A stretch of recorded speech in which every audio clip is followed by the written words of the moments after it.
Sinepju graudiņš, vārds katrai dienai. Un tev netrūkst nekāda labuma.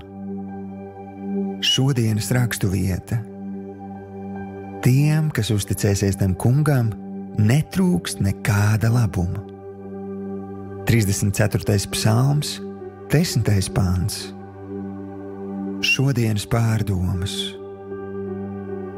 Mēs mēdzam domāt, ja man būtu vairāk naudas un talantu, es varētu paveikt kaut ko lielisku.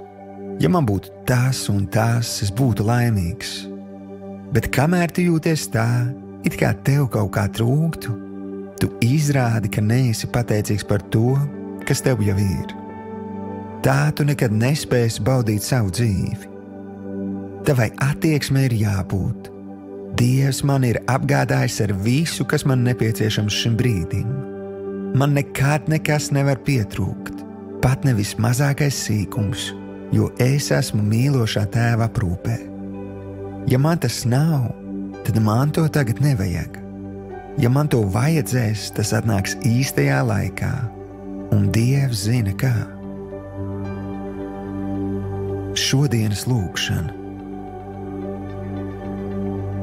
Tēvs, paldies par mīlestību, kuru man izrādi, rūpējoties par katru manu vajadzību.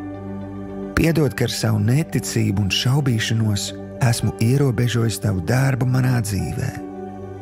Paldies, ka tu stiprini manu ticību un paļāvību uz tevi. Patiesi, tu esi uzticams un rūpējies par mani kā mīlošs tēvs. Jēzus vārdā.